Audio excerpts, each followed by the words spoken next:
Just like these. Guys ready? I know. Yours, sir. Oh. Taneytown Planning and Zoning Commission, please come to order. I'd like to welcome everyone here this evening. Would you please stand for the pledge to the flag?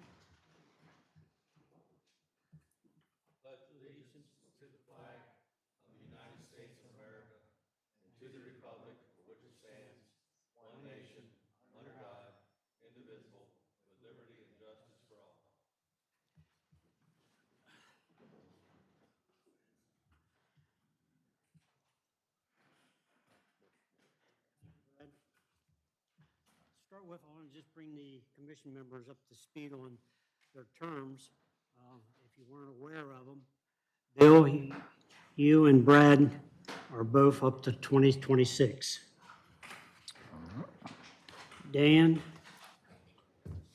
and myself, we just been renewed up to 2028, and you're a regular member now, not an alternate. Alternate will be appointed later. And Chris, you're at the discretion of the voters and the mayor and the city council. So our terms are 5 years, 5 years, yours is a year, or whatever. Or whatever.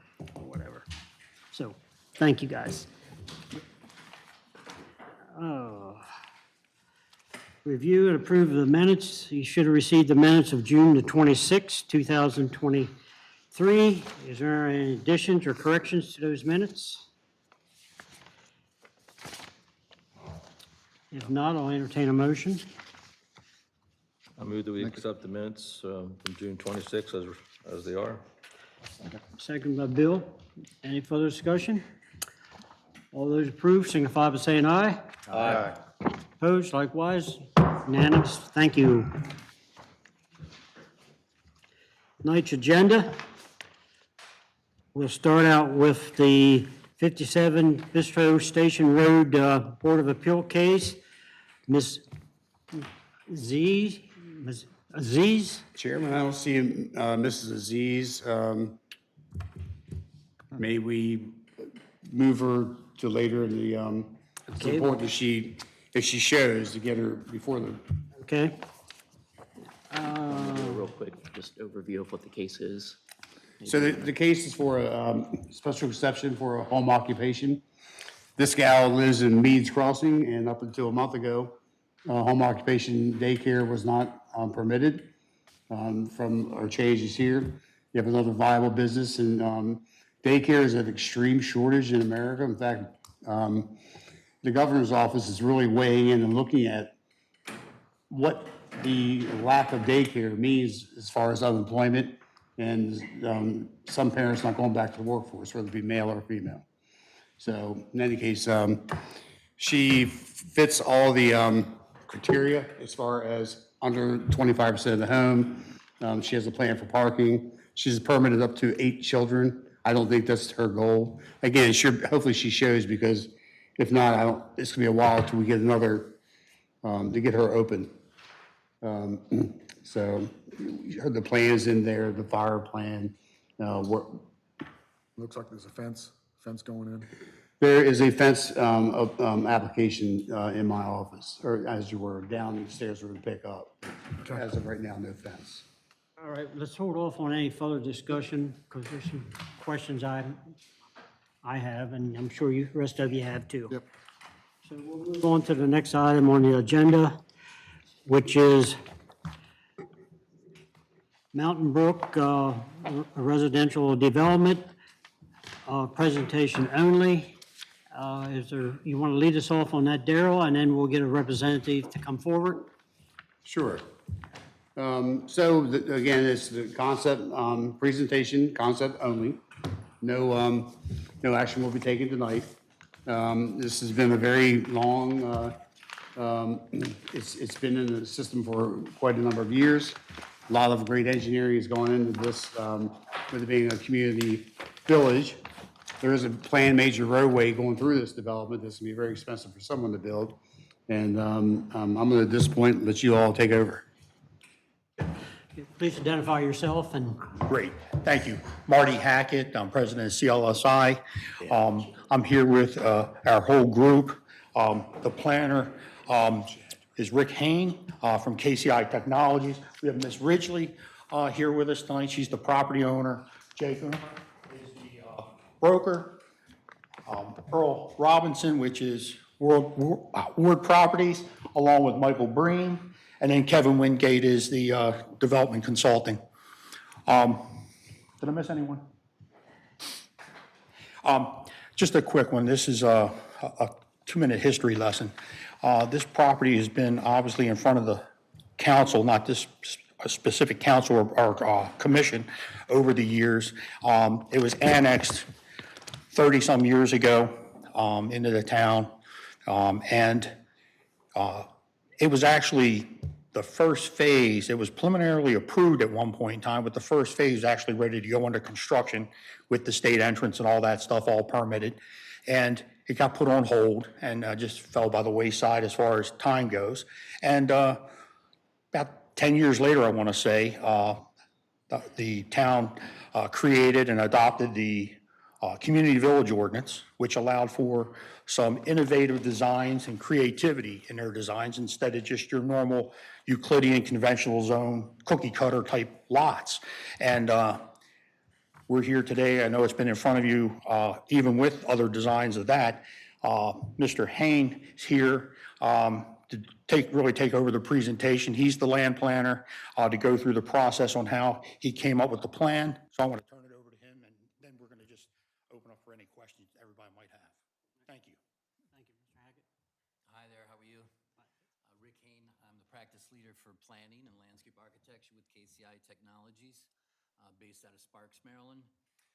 And so I guess first I'm just going to say, why was I brought in to the project? Basically the community village ordinance is, it's a tool, if you will, a land planning tool to help, raise the level of the design of the project. That's the way I look at it. And if you look at, the community village ordinance, there's a description in the purpose and intent. It says, it is to further purpose of this section to encourage the integrated and creative design of a variety of land uses and housing types to maximize and plan for open space and preserve natural features.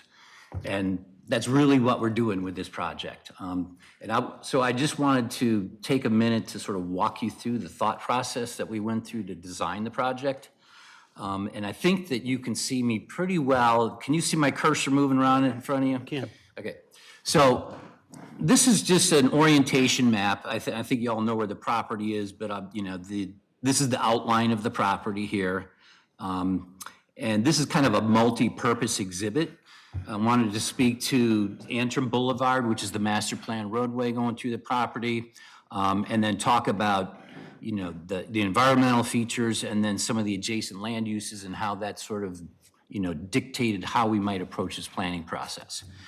So to begin with, these diagrams up here in the upper right are from the Taneytown Comprehensive Plan and the Carroll County Plan. And on both documents, there's a plan, master plan roadway that goes through our property. And when we were meeting with the city, the plan was, okay, if you want to come in and build this with the community village ordinance, you need to not only dedicate the land for the master plan road, but build the road. So there's a pretty big expense associated with that, and so that was one of the reasons, the complex nature of why we're brought in to sort of create a vision for this.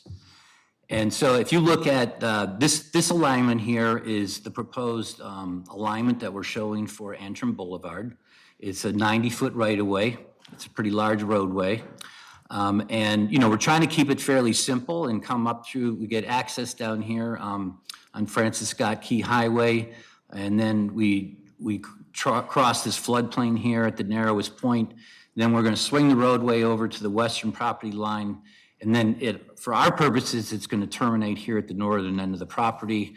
But, you know, once it gets there, then there are planned connections to take it both, you know, west and north, according to these master plans.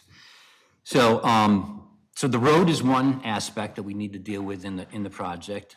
But then part of the ordinance for a community village is to really recognize all the environmental features that are on the property. And so there's a rather large floodplain, stream system, wetland system, that, you know, splits the property in half. That's located right here. And then there are a number of other, you know, systems that feed into that, whether there's swales and wetland fingers that come through here. And that's, I'm demonstrating that with all these light blue areas. So right off the top between, you know, the master plan roadway and these environmental areas, there's a lot of land that's really not buildable.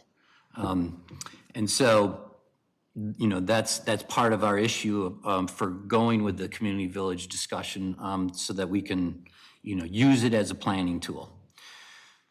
So then, before we actually started designing anything and really placing buildings out on the property, we wanted to look at the adjacent land uses and help those land uses guide where we would put certain types of units.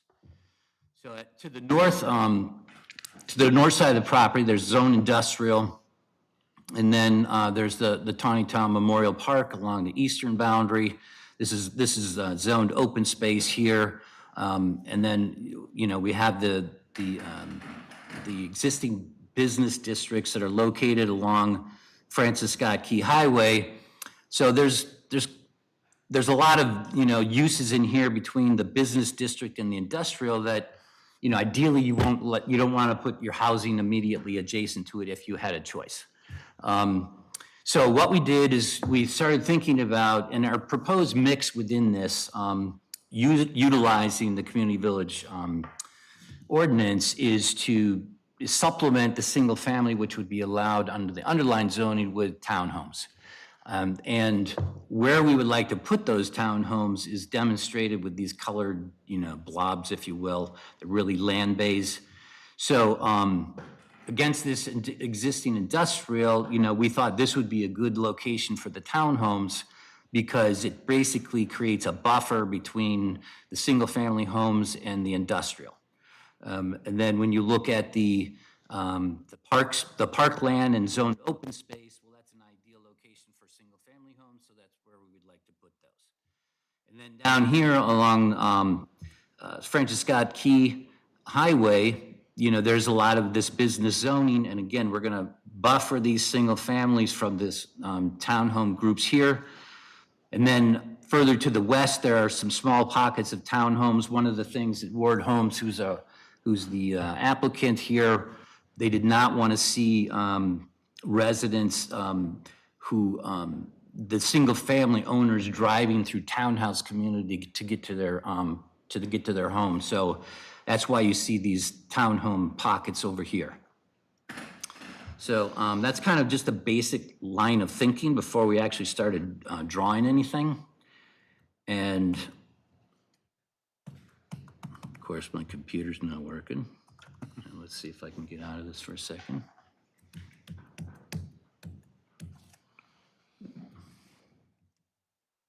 Nope. Oh, there we go. Let's see if I can get. Okay, so there was slide number 1. There we go. So the next thing we did was actually start, you know, designing the project. And if you look at this basic diagram, you're going to see those land uses just as we talked about, where we have townhouses up against this industrial, we have single-family homes up against the parkland, we have townhomes located here next to the business district. So when we look at how we would like to, there's some pretty cool ingredients actually in the plan that you might not know by looking at it, but I'd like to explain some of the things that we're doing in here that actually increases the level of the design. So the Antrim Boulevard, again, is a very wide road section. And it's going to probably have eventually, if these connections are made, it's going to relieve all the traffic from the downtown area, and it'll probably have pretty good traffic on it, which includes trucks. So we didn't really we wanted to do two things. One thing we didn't want to do was back out homes to the large Antrim Boulevard to sort of create, then all of a sudden you have to do all the screening and berming. And what we really wanted to do is from day one, when you're driving down Antrim Boulevard, that these homes present the front of their homes so that the public view of the project is the very best view you could possibly have. You're looking at the front of the homes. And how do we accomplish that? So we did that a couple ways with the townhouse groups. Like for instance here, these are alley-loaded townhomes. So, the alleys are located back here and the front of the units face Antrim Boulevard. Likewise, for the single-family homes, we're not backing these homes to Antrim Boulevard, but we're fronting them. And they get access from a little private driveway that's parallel to Antrim Boulevard. So what we're looking for are, typical relationships that you'd like to see, so that these single-family homes that are located here are back-to-back. We're not backing any of the units out to Antrim Boulevard. This townhouse group here, these are all rear-loaded townhomes again, so they all face Antrim Boulevard. The other thing that we're doing with that is that we're creating a self-imposed 50-foot setback to Antrim Boulevard from the right-of-way. So there's not going to be any units or roads any closer than 50 feet along Antrim Boulevard. And what that does is it basically creates a linear park system right through the middle of the project. So there's ample room there with 50 foot of feet on either side of the road. We can put trails in there. We can put bike trails. We could get, a sidewalk system through there. So it's going to be, it will be a linear park system that goes right through the middle of the project. And then so that's sort of some cool things that we're doing in terms of how to deal with Antrim Boulevard. Then from just more of a land planning sense, what we like to do with projects like this, they're more like cluster subdivisions. We try to save as much of the environmental land and open space as we can, and then cluster the homes, either they back up to open space or they front onto open space. So if you look at these little neighborhoods in here, here's a pocket, or I'll call it a neighborhood of single-family homes. Well, they have a green space in the middle of it. So they're gonna be, they have good rear yard space, but they also have a front door, which is gonna be very attractive with a nice green out in the front. Here's another neighborhood, and there's another neighborhood green that's gonna be there. And there's a lot of environmental area in here that creates great home sites. We're planning a community park in this location, which I'll get into a little bit more detail, but there'll be convenient parking in here. There's an existing farm pond right here that'll be preserved. There's a natural draw going down to that pond that we're proposing an informal amphitheater and a lot of open space. So that is, and I'm prefacing this is that this is actually our process. This is the first plan that we came in and talked to the city about. It's not the plan, which I'll get into later, which is the concept plan which is part of the application, but it's a process. There's a slight revision that we made to it. So this plan actually is an open space diagram. So the building sites here are ghosted in white, and all the different types of open space that are within the project are identified. So this sort of rusty salmon color in here, that's, this is the environmental land. So this is the floodplain, wetlands, and these fingers that come through here, those are all being preserved. Well, they all have buffers on them as well. And then, so then there's the different types. This is environmental land. We're calling this community open space, and then there's common open space. And so if you look at the plan, there's an awful lot of open space. Can you help me with the difference between community and common open space? Sure. Community open space for this purpose is what I'm calling that front door open space. So this color green, as you see it, like this one here, That's the front door. So basically, if you're looking out the front of your house, you're going to be looking at community open space. And then the common open space is typically found in the rear, but it's not on a lot, so it's still common. Common, David. Yeah. Gotcha. Thank you. So, and then within that, we're proposing a lot of amenities. So within that, this community park space, there's going to be parking. We're proposing picnic pavilions and places for people to gather. A trail system will be going throughout the entire project, connecting all the neighborhoods. And like I said, there's an informal amphitheater that's going to be up against this farm pond and a playground. So, what this ordinance allows us to do, rather than the base zoning where everything is lotted off and you have very little open space, this allows us to do this clustering to help create really much better open space for the entire community as a whole. And then this diagram was produced to demonstrate, the amount of land area that has been dedicated to the single-family homes versus the townhomes. So the townhomes, again, are this darker brown color, and the single-family homes are this tan color. And you can tell just from looking at it that there's more land area dedicated to the single-family than the townhomes. We actually have the percentages on there. It's about 65-35 in terms of the actual land area that's dedicated to the housing types. So this is where, we met with Jim and Daryl a number of times to, help our way through this process.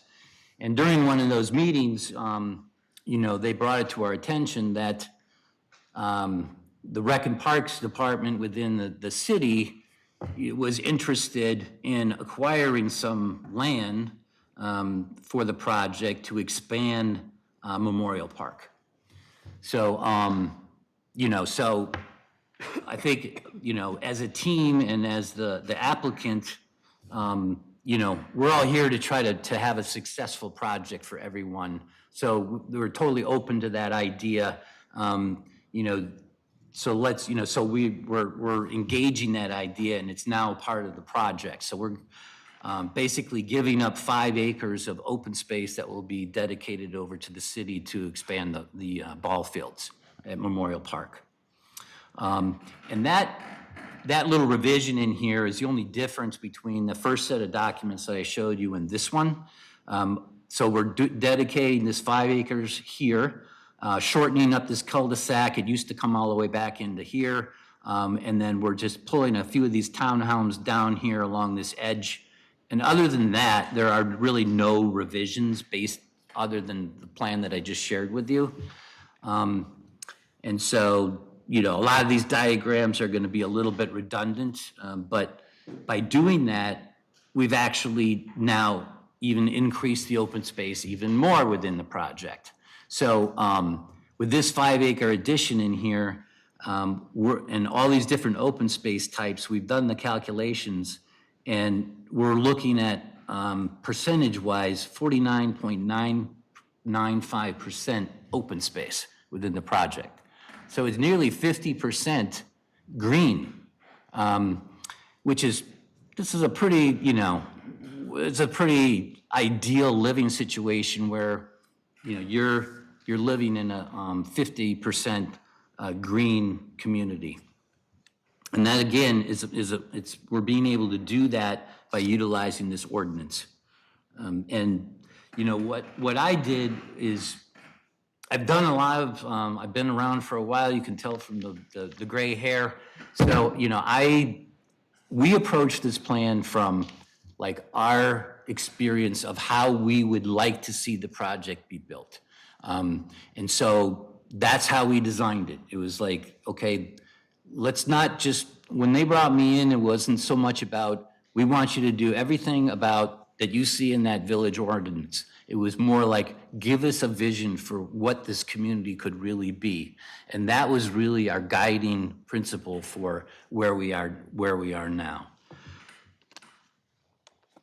And then the last diagrams in here are basically illustrating how the project will get phased. I mean, this is, overall, it's a large project, but, you know, it's gonna have absorption rates of like maybe around 30, on average, 36 homes per year. So if you're talking about phasing a project like this, you're talking about a very long build-out for the project. So, you know, the density-wise, it's just gonna get picked at like a little bit every year. It's not like it's all gonna get built at once and there's gonna be a big change. So, you know, basically this diagram, we split it up into 4 phases. We're calling the southern half of the project Phase 1, which is split up between 1A and 1B, and the northern half is 2A and 2B. So and then the other thing is that, you know, if we get the approval to proceed, it's gonna be nearly 3 years between when we started this process, which was back in March, until we would actually have building permits and start building. So, you know, we got a lot of approval process to get through before you're ever gonna see a shovel go into the ground. So Phase 1A, wouldn't really start until December of 2026. And then it would be built out over a 27-month period, 2 years and 3 months to deliver this first phase, which is ideal really, because what it does is it gets us up front. The first phase of Antrim Boulevard, we would build that from Francis Scott Key up to the floodplain line. And then it delivers all 3 of the proposed building types. So we have front-loaded townhomes, which are located around the perimeter. And we're proposing front-loaded townhomes in locations where it makes sense, right? They're backing up to an environmental area, or they're backing up to the boundary line. So it doesn't make any sense to be doing alleys when they're single-loaded and backing up to an open space. But where we have the opportunity, or where we're using it as a land planning tool, like we are to face the homes out onto Antrim Boulevard, we're proposing that those be alley-loaded townhomes. So there's a cluster of those that are located inside here. So again, to build out the first phase, which is gonna be 141 units, it's gonna be over 2 years, and the end result, we're now reaching out into March of 2029 by the time Phase 1A is complete. And then this is just gonna show you in a time frame over time how long it's gonna take this to build out. So then we move on to Phase 1B. And actually, if I go back to Phase 1A, let me just point out that the delivery of this 5-acre parkland, that would be delivered in Phase 1A after they close on the property. So this would be a public benefit that would be very early in the project. And then in 1B, and these, actually phases 1A and 1B are very similar in the amount of density, so they're very similar in the time frame for the build out. So you're looking at another 2 years and 3 months to build out Phase 1B. And what would happen at the end of 1B, we would be planning this Antrim Boulevard design from the very beginning, but we would start the construction to get to Phase 2, because we have to cross this floodplain right in here. So that would occur near the end of Phase 1B. And then once we're across the floodplain, then the commitment would be we would complete the construction of Antrim Boulevard. So that would not be delayed. It would be built out first thing as we get into crossing the floodplain. And then the north side, as you can see just from the land areas, is a smaller, size of the project. So we're looking at, a little over 100 units in 2A, and that would have a build out of about, close to 2 years. And then lastly, we would finish up the project with Phase 2B. And there's only 64 units proposed in B, so that'd take a little over a year. But the point about showing this phasing really is that, there might be a perception of a big project here, but if you look at it the way it's going to be taken down, it's actually going to be taken down in very small increments. And so the impact is going to be like over many, many years. So between, like I said, we started working on this from a concept stage in March until we would actually be doing closeout documents for the project. You're looking at a time frame of almost 12 and a half years for it to be completed. So it's it's not like all the units are coming tomorrow, is my point. So that is really the overview of the project for tonight. So we're here otherwise to answer any questions that you might have. Just maybe so the public has aware of the size of this, can you tell us how many acres is involved? How much is Greenland? How many units with singles and townhouses? Yep. And I guess my last question, is there any running water through that property? Is there any running water? Water like any streams or it's just inlets? Well, I believe there's a running stream through here. It's called Piney Creek, right? Ponty Creek goes through? Okay. Okay. So there's a running stream through here, but there's also a wetland and floodplain system. So it's a pretty wide, cross-section through this area. And so to look at the numbers, okay, so. So the public that's not here. Sure, I understand, yeah. I wanted to show you the phasing before we got into the hard numbers. So the overall site area is 167 acres, of which there's this, part of this project, this is part of the property, but it's actually zoned general business district. So what we're calling the net site area, after you subtract out that business district, is around 160 acres in total. And then we are, the density that's allowed under the community village ordinance for R10, which is the base zoning, there are two different density calculations that you can use. One is the standard density method.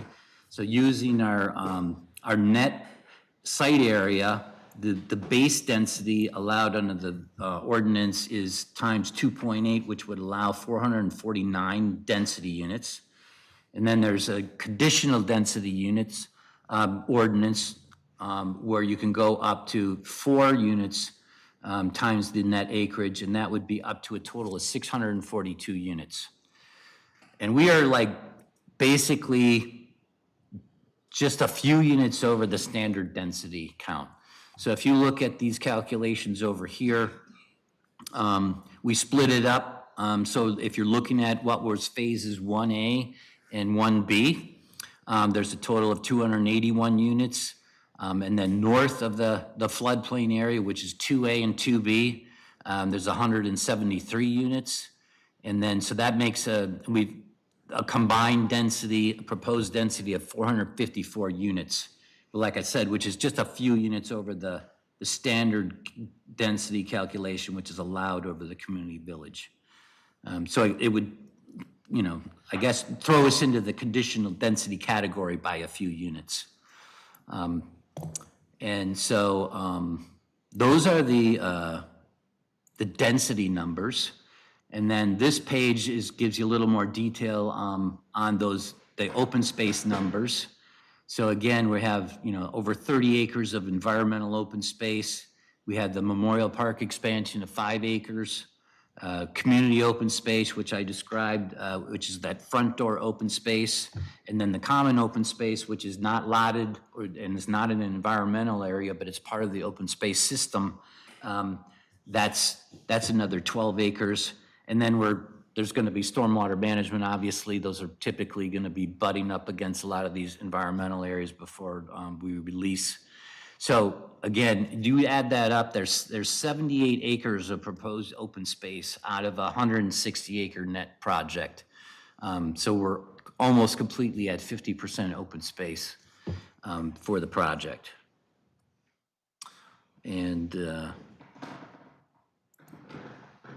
And then these were some typical lots, just so you wanted to know what the different housing types are. These are the alley-loaded townhomes, which are 20-foot wide by 44-foot deep.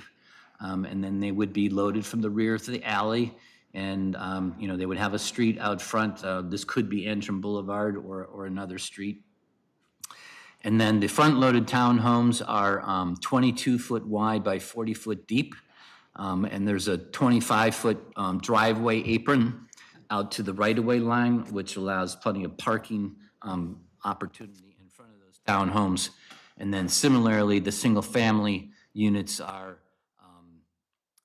135-foot deep, and they're about 75-foot wide.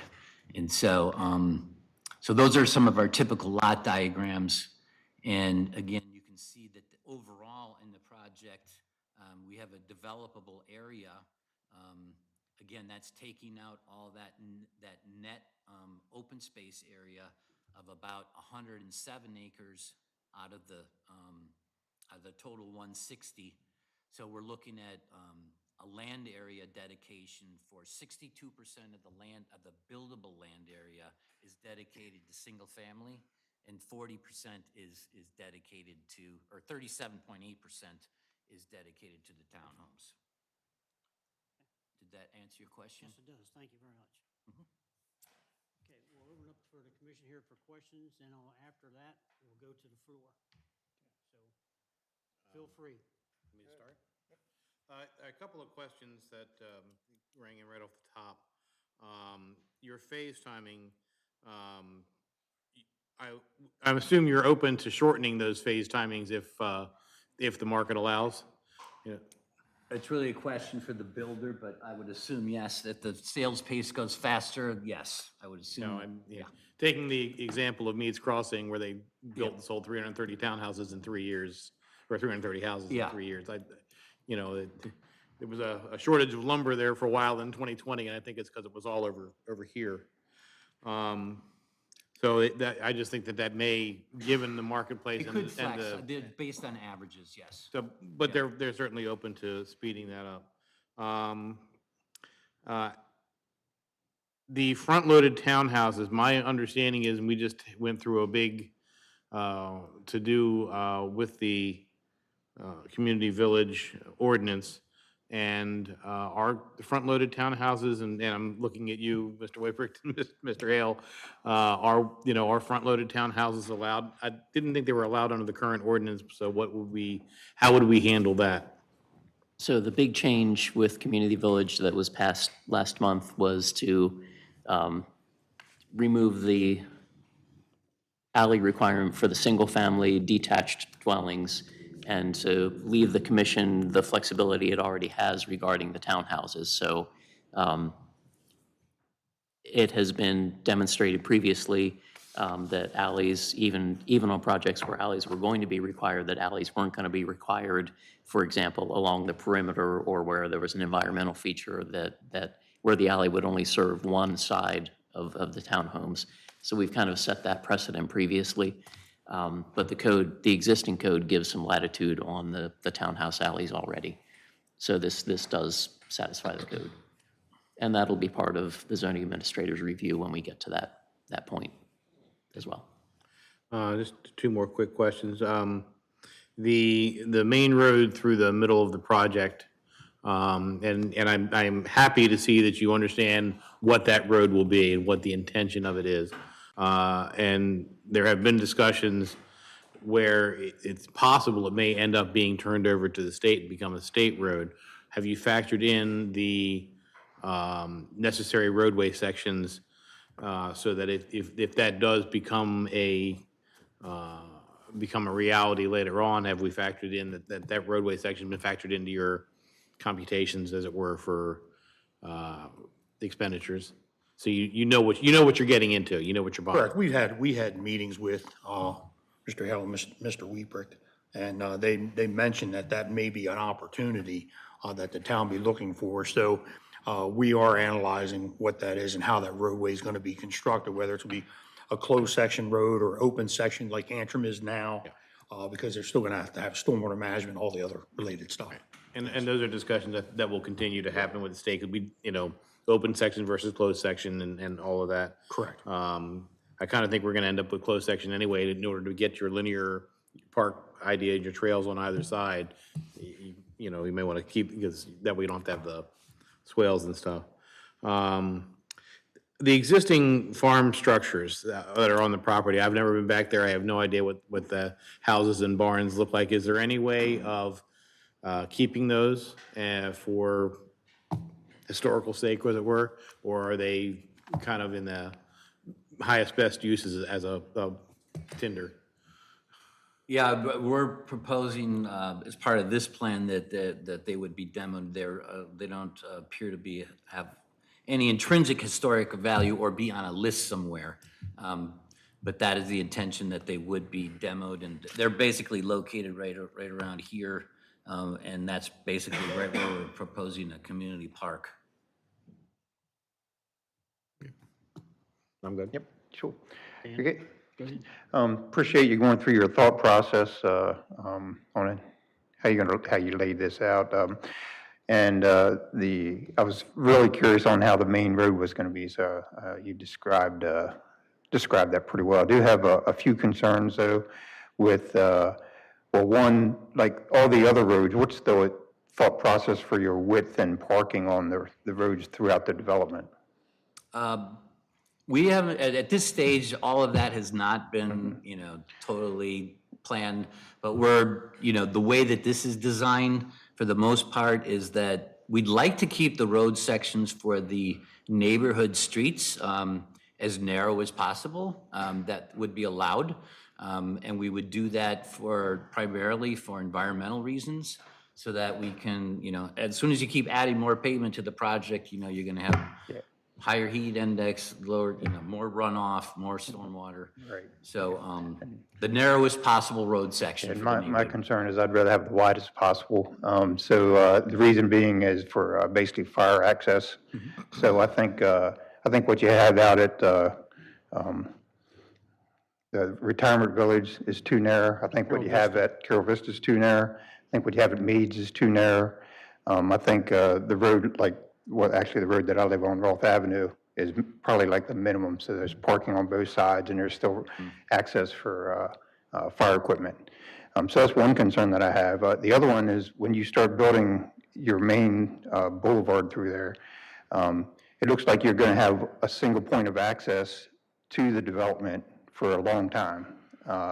So I don't know what the plan is to take it. I mean, obviously it's not going to go straight through right away. Right. And which would be the best. But if you had an incident in the back of even the first section of your development and the front got blocked, fire access would be very difficult. Yeah, we will be doing a traffic study and working with traffic engineer, specifically look at that design.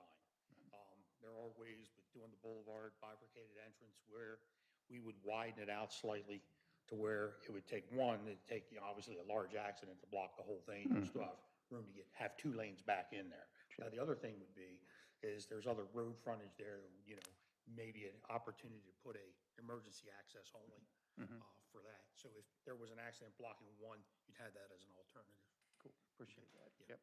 Let me just to jump in on that. That's something in the past we've been really conscious about. I mean, you're talking about phase 1A and 1B, roughly 240 some homes. We usually look at more than one egress with anything over 50. So when you mentioned about an emergency street, road, or something temporary to make another means in other than off of 194, then I think that's something you need to look at up front. Yep. That's just way too many homes to come in off of one spot. Yeah, Mr. Parker, yeah, we definitely plan on looking at that, and we would probably set that up as being a secondary access for emergency that would be focused Agreed, on that. yes. But try to keep the boulevard as the main entrance and use that as the egress to the community. And, we've done them in the past where they're safe that way, but we understand that second means. And of course, once the road does go through, but I know it's gonna be a long time, it's gonna be some years, that, there will be obviously more means of access to that area. 12 years is not a long time when you consider we've been talking about this for 30. I understand that too. So Yep. glad to see some progress. So, good. Dan, go ahead. Okay for right now. Bill. I think the most important part is, I think you addressed a lot of it. I think that Antrim Boulevard is very important to this town. I mean, we have to put a lot of thought for the citizens that already live here, not the people that are moving into this. I've lived here for 38 years. We've been talking about this for a lot of years. So anything we can do, and I appreciate it, and everybody else here appreciates the thought that you put in place to go with that development. So, Yeah, I agree with Bill. This shows a tremendous amount of thought and planning and a desire to really work within the bounds of the natural environment and trying to, make it fit to what's naturally there instead of moving nature around to fit your needs. Right. I saw this plan a few months ago, and I was very excited when I saw it, and I'm still excited. And open space, I mean, that's yeah, that's nice to have. pretty impressive. How do you get not excited about that? That's just, yeah. from a planning standpoint, it just doesn't get any better. Okay, I'm good. and before I open up to the floor, Jim or Daryl, where do we stand on the water and sewer? Took that I on. mean, someone's always asking about that, so I'd like to have something up front. Right. So we're making good headway on the sewer capacity issue. We've done a number of I&I remediation projects. We've replaced and relined a substantial portion of the line sewer main by the Taneytown Elementary School. That knocked down our I&I numbers dramatically. We've also finished replacing segments and relining other segments of the Meadowbrook interceptor that carries a large portion of the flow from town to the York Street pumping station. And again, seeing very significant decreases in wet weather flows from that project. And we've also hit segments of Fairground Avenue with some sewer rehab and relining. Those have taken us from where we would go into there are like 2 levels of storm modes at the treatment plant, and we've seen rainfalls since we've had these projects in the ground now that the rainfall would have put the plant over 1 million gallons a day of flow, and we've seen like rains that would push us there are only flowing at like 600,000 gallons now. So Cut it in half. it looks like we picked some really good projects to be our first rehab projects. We're also, of course, working on Broad Street and Roberts Mill Road, and the sewer in both of those streets is old terracotta sewer. So, and at the base of Broad Street, there's a sewer manhole that has been known to surcharge during heavy rains. So we know we have a lot of I&I inflow and infiltration in the system leading down to that manhole. So this project it may not be as dramatic of a reduction as the others because they were also right next to water courses. But we expect to see further improvement when Broad Street and Roberts Mill Road sewer is redone as part of that kind of mini streetscape we're doing. And we have projects scheduled for next year as well. So the sewer is moving along very well. Water, we are going to need to acquire recharge acreage. And we've kind of gone back and forth with the county a little bit. They're willing to assist us with some recharge for properties that they have under ag preservation, where the county ag easements have a recharge easement component, and the county's willing to dedicate some of that to us. And that will help ease what the state considers our recharge deficit on the water side, but it's not going to be enough to provide water for a project like this. We are aware of a couple farms within our watershed or our aquifer that have been approached and we're interested in selling recharge easements, and we're going to have to pick those conversations back up to be able to attribute recharge to some of our existing wells. So we have the capacity to pump more water, but regulation-wise, we're not allowed to because we can't count water recharge that doesn't occur within the city limits or on property that we control, that we have an easement on. So we need to get those recharge easements and start those conversations up so that by the time this project is ready for the first phase, we will have the water available. Okay, thank you for that. Okay, Another quick question. Rick, could you show you the stormwater management slide that you had there? You had the shows the nice blue, yeah.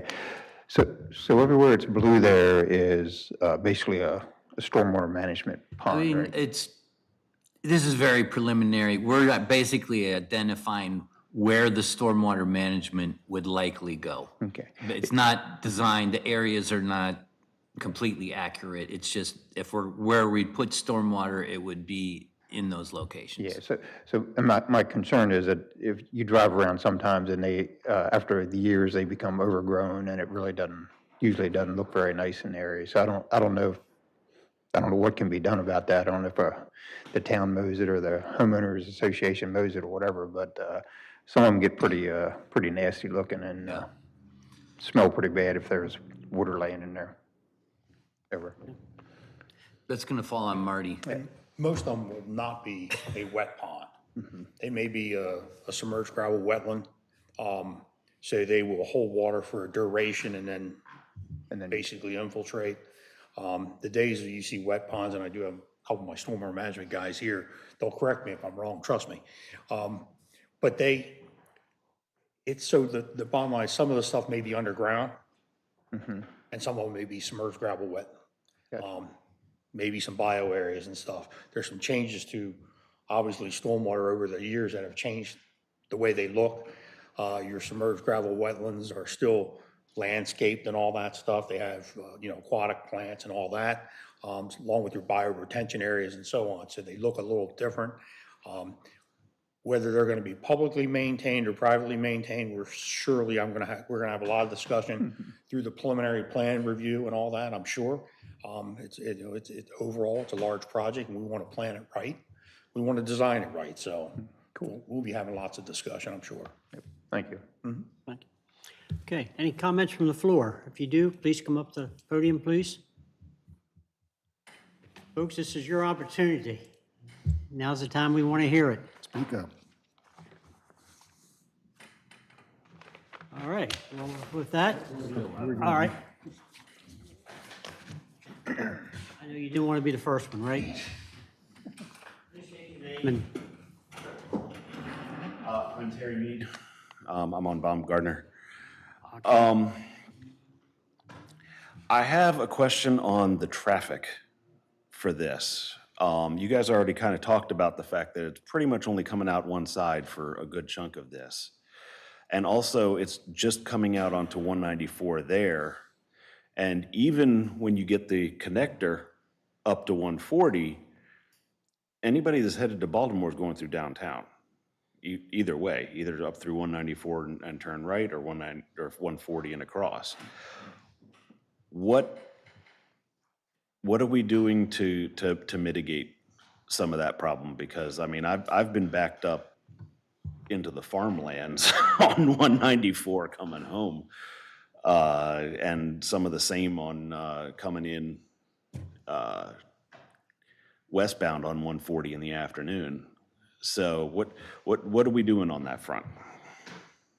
did you say, Marty, that there were going to be a traffic study? We'll be Okay. doing a traffic study. Ultimately, this is a large segment of the planned major street. The entire puzzle is not going to get put together until other properties develop along the way, heading toward Antrim Boulevard existing, and of course, the one segment that goes through the Flowserve property, which would, I would imagine if they do a site plan and all, they'd have to do their portion of that road under a program now that it's on the master plan. So, but that segment of road from 194 over to 140, we'll be working with the traffic consultant, but that alone will certainly assist in truck traffic. Because if you're heading toward Taneytown on 194 from Frederick, making a right-hand turn on any right-hand turn movement at that square is difficult no matter which way you go. So this road allows you to make a left, go out to 140 on a modernized intersection, and then turn right and go straight on through the intersection and not have to deal. And that situation can occur, if you think about it, at all four locations. Meaning if they're going toward Hanover, they would take it and actually they would turn right. In that case, you're turning left. The left-hand turn movement is not as bad as the right, where you're up against the curb line. But I'm not the traffic consultant, but I've done enough of them understand, and we will be going through the full process and reviewing it with the town as we go through, if that helps you out. Are we combining them with the Sewell's Farm traffic study that's gonna be going on to see what the combined, I can't answer that. It's difficult to definitely, but I'm answer sure that we question will. at this time. Sewell's Farm generally will feed out into a different location in the way that it's currently planned. There is a possibility that it may tie into the end of this through the Bean property. Again, these are all preliminary things that we're talking about, and none of this is set in stone, but we are looking at alternate methods for getting traffic through on the low side between this development and Antrim Boulevard. The county and the city already own property for construction of a continuation of Antrim Boulevard, and we are, there are discussions in the works for the rest of it. So this is a piece of the puzzle, and it's one of those things that we took to the State Highway Administration about a month ago and had a meeting with them and said, hey, we're serious about this. We want this road back on the transportation master plan because if we have to build it ourselves, we're gonna build it ourselves. It may take a little longer, but it's gonna happen because it has to happen. yeah, because I mean, basically, I'm just, from looking at both projects, we basically have 10 years of traffic feeding onto 194. Yeah. And it's all going through, even if you come up and around and through, it's all going through the square. That's a disadvantage of having two major highways in the center of town. Well, but we're adding how many thousand more people to that? right. Not just the, Your concern is well noted, and we are studying that. We absolutely are. Thanks, Chris, for your input on I was gonna say, that. yeah, because I know the bypasses have been talked about for a very long time. We are working with the county and the state to get it back on the transportation master plan. Just hoping we don't put the cart before the horse. All right, thank you. Thank you. Anyone else? If not, I'm not hearing anything from the commission. We thank you, folks. Thank you for your time. I appreciate your time. Thank you.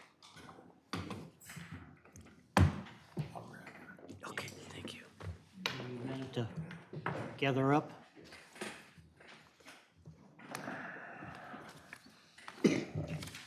Move on then to the Project 180. The representative wanted to come up front, and Daryl or somebody want to lead us off on that? We're here just for a grading, preliminary site plan for grading only.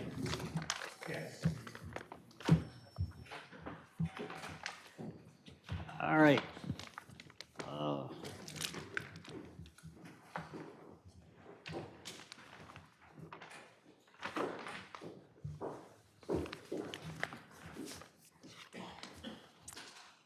Okay, Daryl, start it off. So there's been a good bit of progress running through the grading portion of this project. Again, this is for the parking lot, the stormwater management.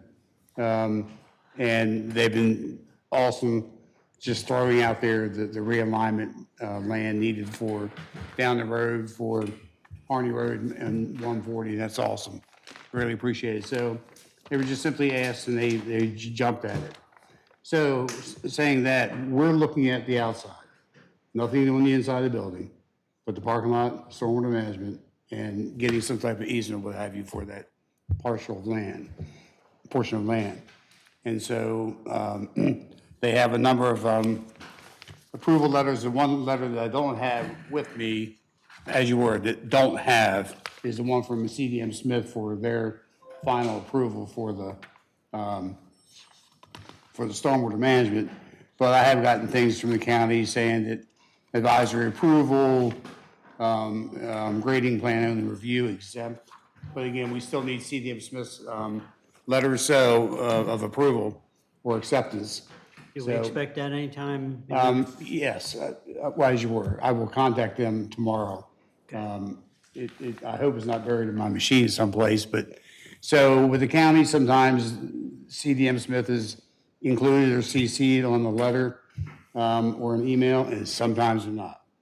And so the last two letters that I got, CDM Smith was not included for their review. And so if there is an approval, it would be contingent upon CDM Smith's approval. Right. But from the county standpoint, they're pretty well there. Okay. Gentlemen? Gentlemen, you want to lead it off here on, Basically, we're here tonight to answer any questions. I think we've went through the process, or you talked about what the project is. We're hoping to at least get conditional approval so we can move to the finals with CDM, condition of what they come up with. The biggest thing, if anything, is going to be stormwater, but it's actually a pretty simple design. So we're hoping they have minimal or no comments, but whatever they have, we'll address, take care of. But we'd like to try and keep the project moving forward because they have some deadlines for their grants and things like that that we're trying to hit to keep this thing moving. okay, So, sir, you're looking for preliminary contingent upon CDM Smith? And And I did talk to Jim about how we're going to dedicate that road. Once we have all the comments and make sure it's not going to move, we're going to prepare an exhibit with the meets and bounds, and then Nice. the attorney can take care of the rest. Good, thank you. and the easement part's all squared away then, right? Well, it That's what I will was just be. talking about. That's, It will be once they're good, they're golden.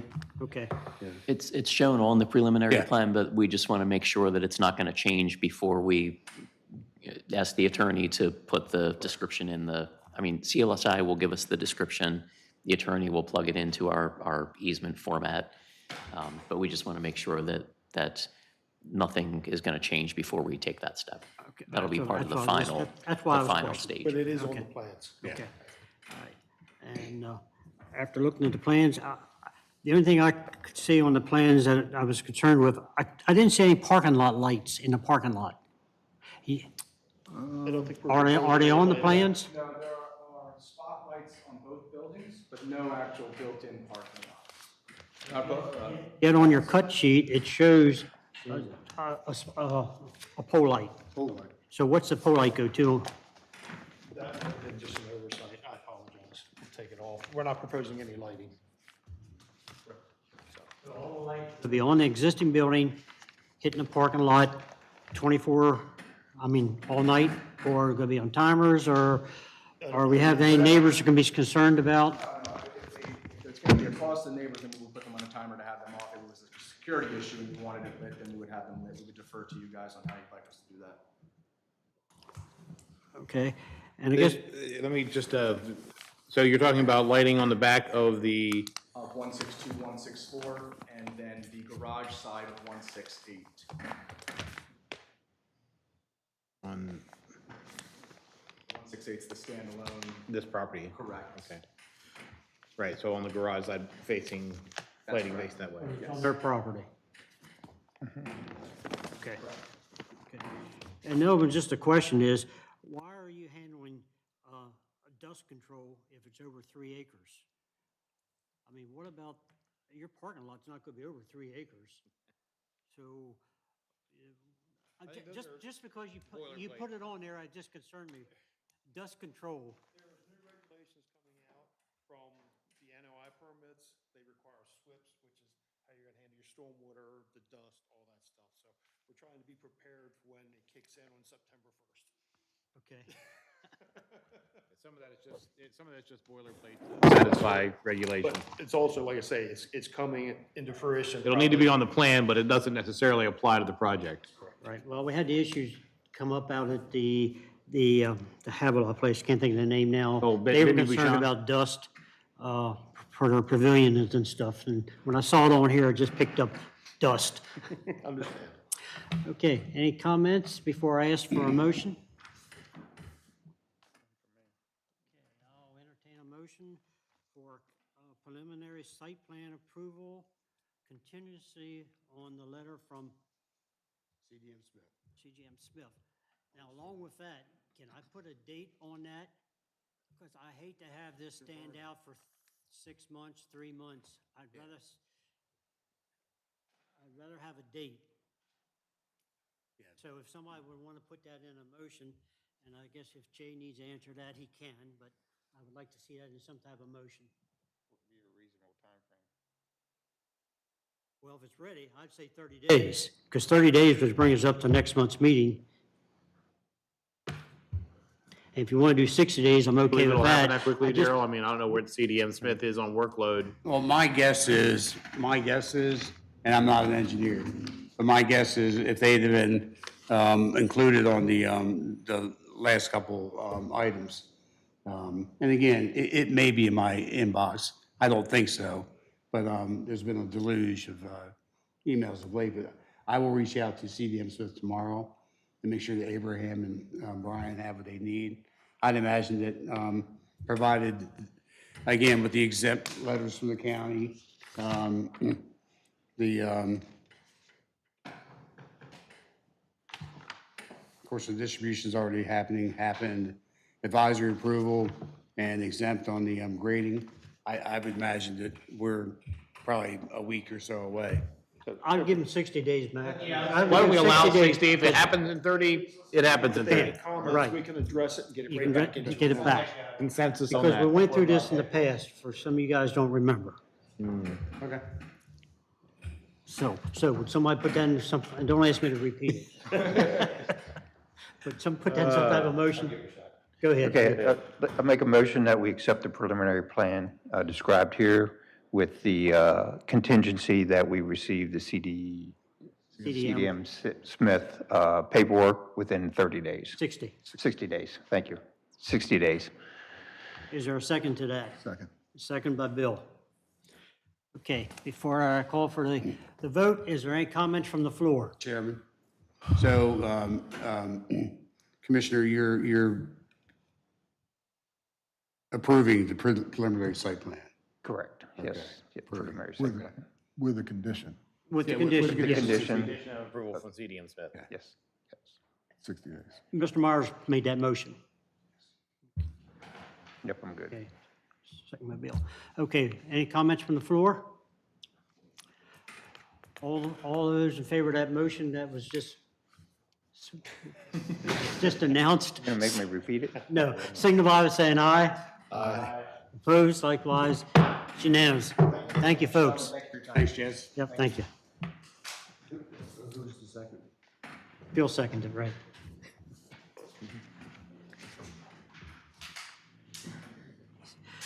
Okay, back to action items.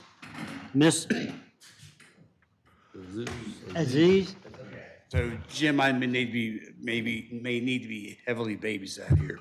Okay. So my understanding was any hearing that went, any case that went before the BZA had to go in front of the planning commission first. Not that you guys had to say yea or nay, but it had to be heard. Is that? Right. So the planning commission needs to have the opportunity to comment Okay. on any BZA case. Okay. But they don't have to be here. Right, the applicant doesn't have to be here. Jay's on In- the screen, so- Right, in some cases, it's to their advantage to, to make their case, but they're not obligated to. Just as you're not obligated to make a recommendation, you just have to have the opportunity to do so. Jay, did you have a comment that you would like to offer? That is accurate,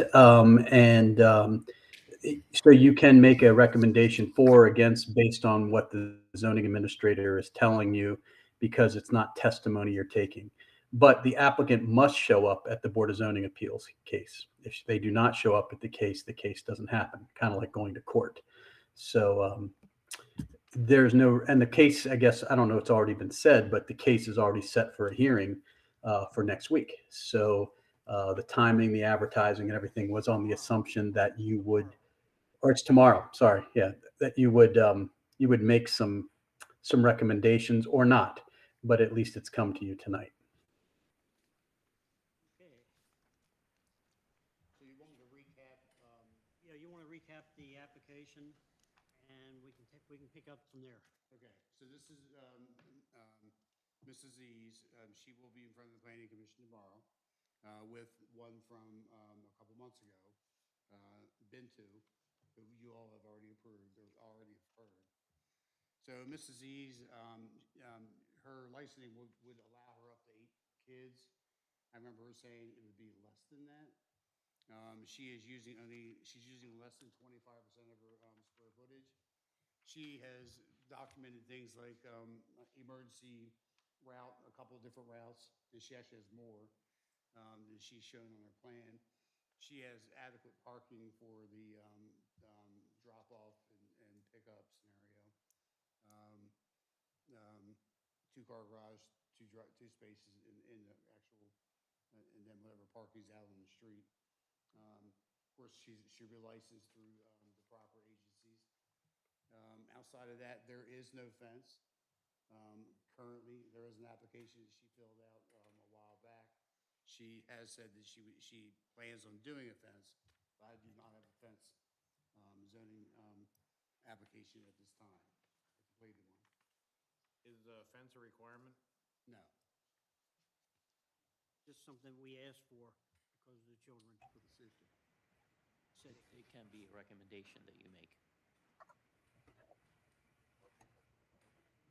Is that a recommendation from us, or is that us to the Board of Appeals, or is that for the Board of Appeals for them to make a recommendation to her? So it's, if you generally like the idea, but feel like a fence should be required, you could make a favorable recommendation and suggest that the Board of Appeals require a fence as part of their approval. They may or may not take your recommendation or act upon it the way you want, but you can make the recommendation. Okay. Jay?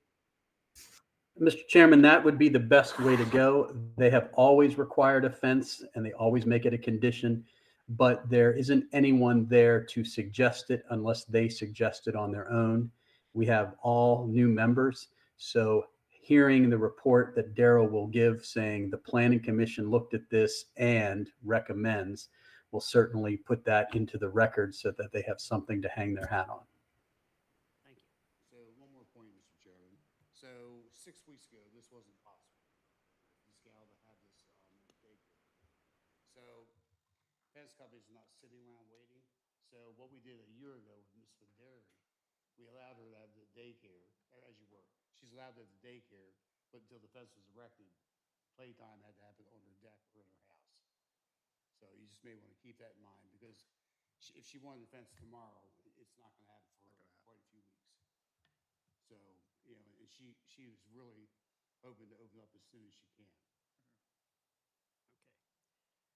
So I guess our obligation basically is this home occupancy, childcare, whatever, appropriate for the location that the house is in? Is that correct? Not necessarily her operation of it, but is it suitable for that location? Looks like a nice location. I mean, there are neighbors on either side and only one neighbor to the back in the way that the lots lay. And across the street is open space. So there's not a whole lot of impingement on comings and goings of their neighbors. So from that standpoint, it looks like a good spot. I have to agree with you as far as the house, the location. My concern is her operation, which may not be our issue to comment about. My first concern was that the drawing shows a door on the one side of the garage door, an outside door to go out, which does not exist. And secondly, that I don't think I would want my child in a room in a basement for 5 days a week, looking out a window that I had to look up to get out of. I mean, the window Talking the well egress, is below ground level, the egress window? the egress window. And I can't see how that can be an egress window by fire code, and that's just me saying, not, Well, there is a minimum size requirement for fire code, and I mean, size you're is well aware of fine. that. But that, unless you've been there to look, that window has a grate over top of it, and it's below ground level. So that means if I'm a person that's taking care of 4, 5, 2, 3-year-olds, I've got to lift them up in that window well, somehow then get them out of that window well and get them out to the backyard. I just wouldn't want my child to have to go through that. But as far as the house is in a good location. I think there's nothing wrong with that. I'm just concerned with her operation. I don't think it should be in the basement. If she's unloading 2 or 3 children in her driveway and she takes those downstairs, who's watching them downstairs while she goes up and gets the other 6? I'm just concerned with having the children in the basement in her setup here. So, and that's my opinion based on the operation, not on if the house is suitable for Is there no outside egress from the basement? that window. That's it? That window. There's no door, no stairs? No, well, there's a stairwell going upstairs. Going out, I mean, right, no basement door basement door. with a set of stairs? Kind of tough to visualize, but no. So The I window guess you was really one have to thing.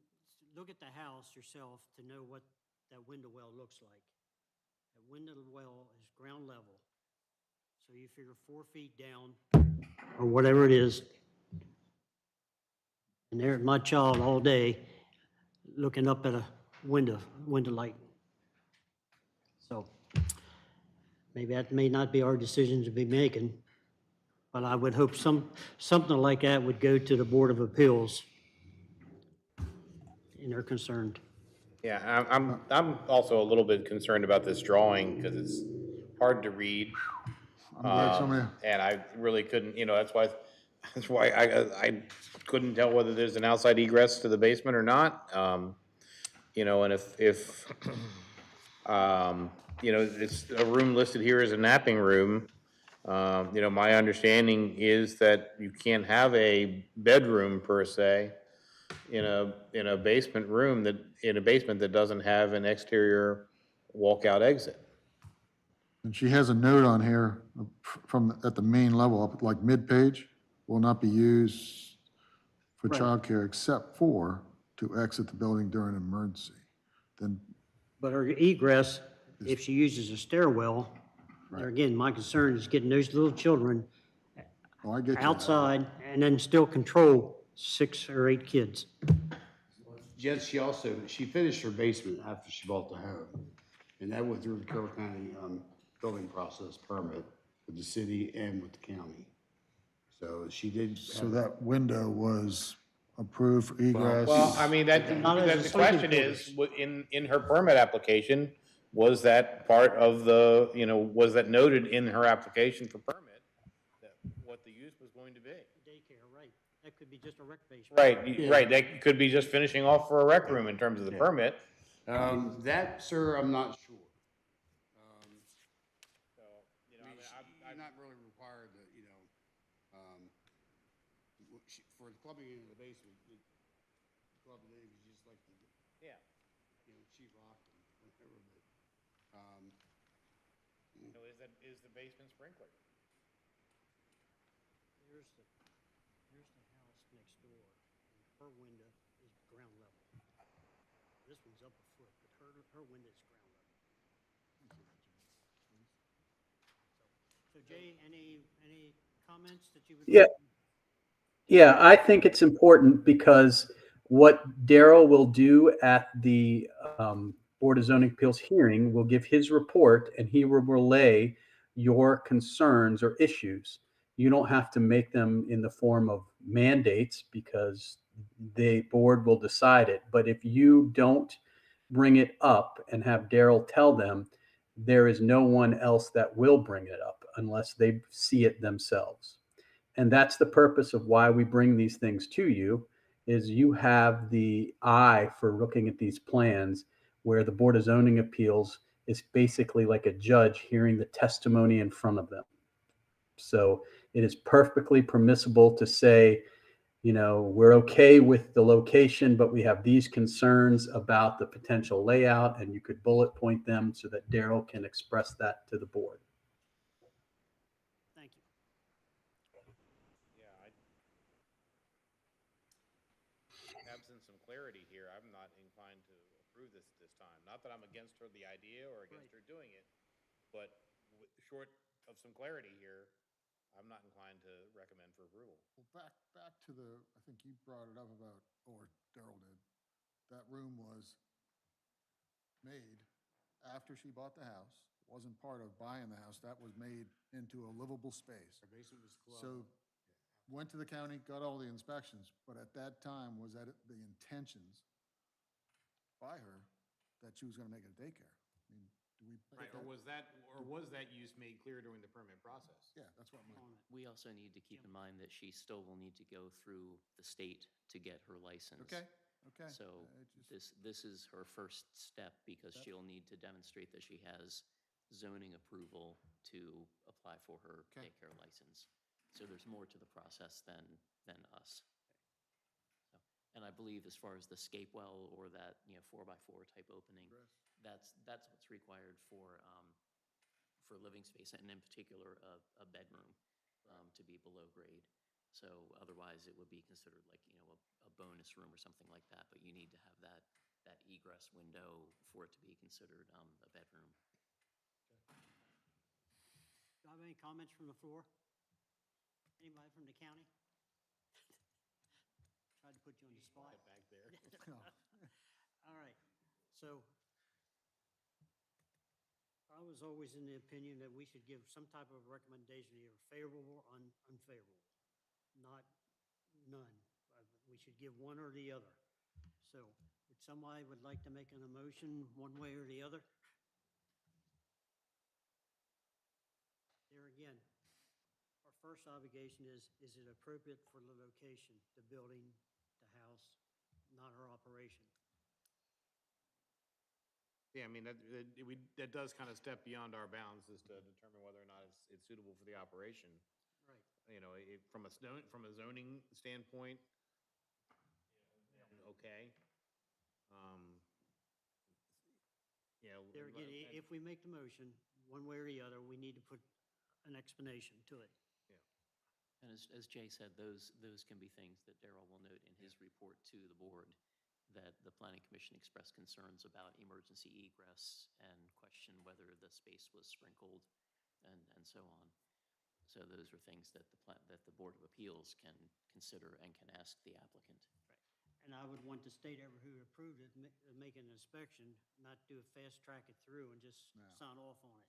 No, they have to inspect it. They have to see the path, they have to see the path marked, with the signs. And, yeah.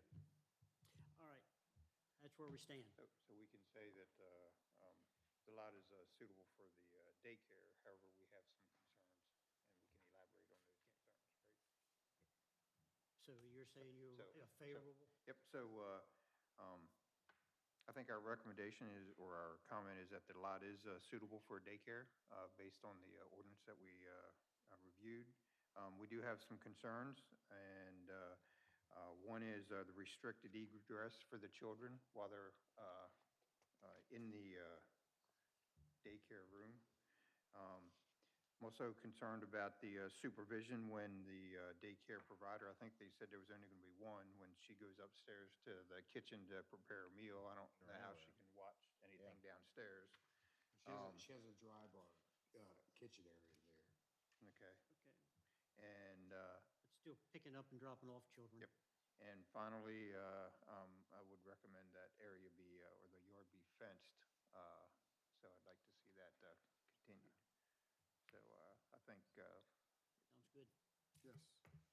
I'll make that, I guess, a Favorable recommendation. favorable recommendation. Yep. And is there a second to that? Second. Okay. Mr. Myers made the motion, Mr. Brown seconded it. Open for any other discussion? And we need to be clear that we are approving the zoning and location only.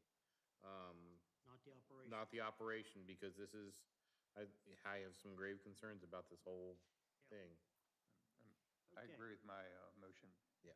amended that way. I'm glad you agreed with your motion. No, I mean, with it being amended to be clearly To be stated. clear that we're only approving the zoning and use. And again, it's not an approval, it's just a Right. recommendation. Recommendation. And I think that we need to make sure that she understands that also, because there's a lot of process here that I'm sure she doesn't fully understand. Yes. Most of the times that is the case. Okay. All those favor of that recommendation were favorable with the conditions and the attachments. Signify by saying aye. Aye. Opposed? It's unanimous. Thank you, guys. I knew that was going to be a tough one. Yeah. All right. Moving on. Ordinance none. Your report, Darrell. Okay. CDM Smith and the city staff met the other day, the 28th, to talk about the VAPCO and stormwater management.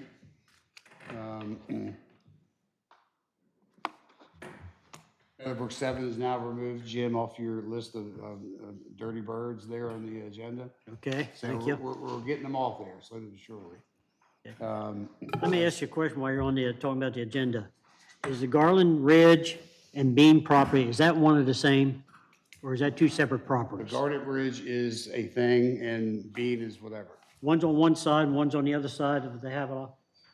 Or not? No, the Bean, Granite Bean's property What we goes used- around the Havilah So property. what we used to refer to as the Bean property is Garnet Ridge. Okay, so it's one of the same now? Yeah. Right. The gentleman used to own what's now Venue Bouchon and the acreage to the east of it, and then sold off what became the Venue.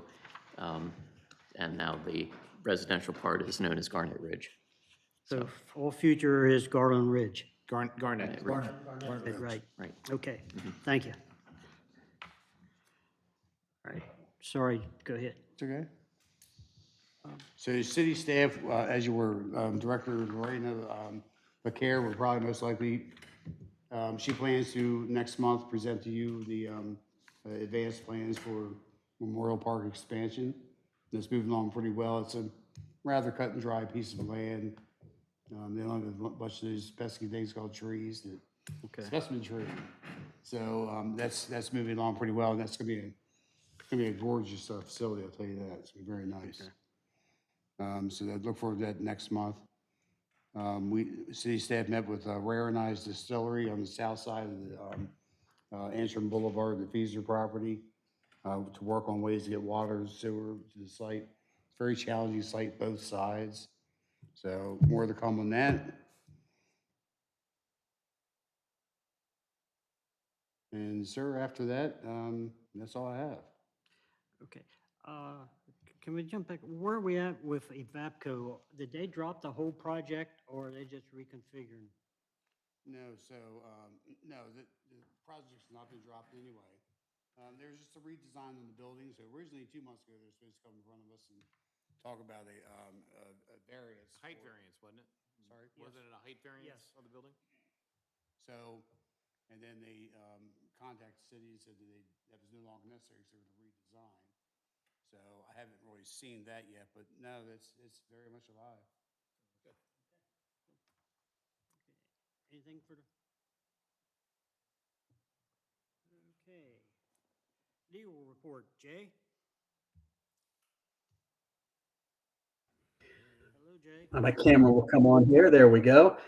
So if you follow the city council, you will see that there is going to be an ordinance on the agenda coming up at their next set of meetings, which looks like the ordinance that you just dealt with the townhomes, the one that Councilman Tillman was talking about.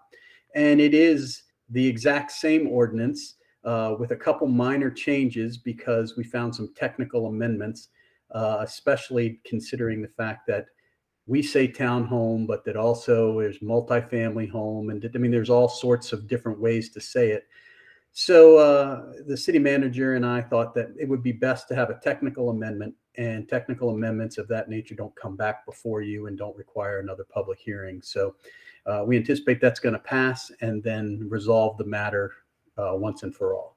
Of course, we need to change the definition section and to create the definitions for these properly. So there is once and for all what it is.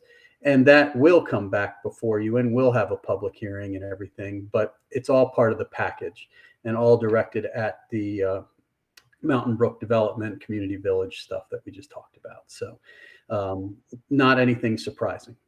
So that's, if you come to the meeting, that's what you'll see. And that's all we really have on your front going on. Thank you, Jay. Okay. County, Tiffany.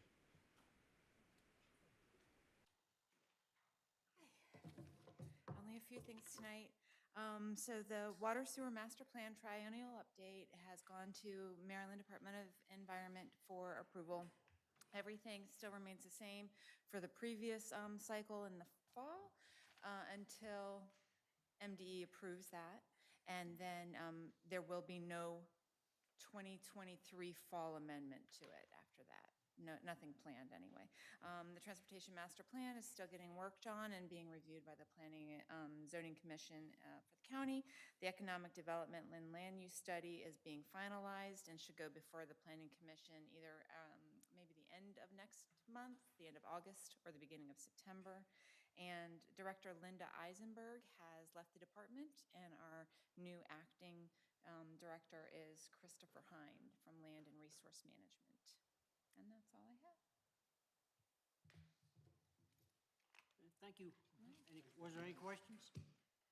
Okay, thank you. All right. Old business? New business? Nope. Okay. Has the commission members received anything about the October, I think it was October conference? Not yet. Okay. Normally, yeah, right? You should be getting something very soon. I mean, it's something very well to go to. I think it's October, isn't it October? Yeah. Well, it has been. For commission members and Board of Appeal members.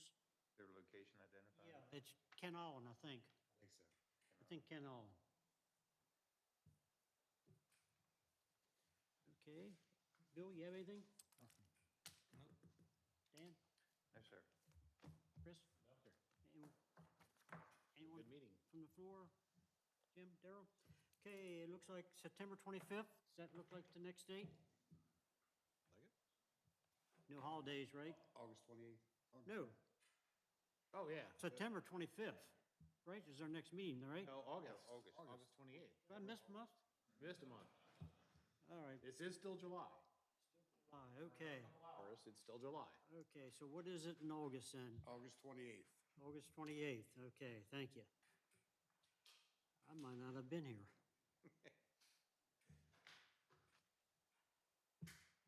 Okay, not hearing anything else, I'll entertain a motion for adjournment. Motion adjourned. Make a motion by Brown, second by I'll second that. Chris. All in favor, signify by saying aye. Aye. Opposed? It's over. Thank you. Thank you.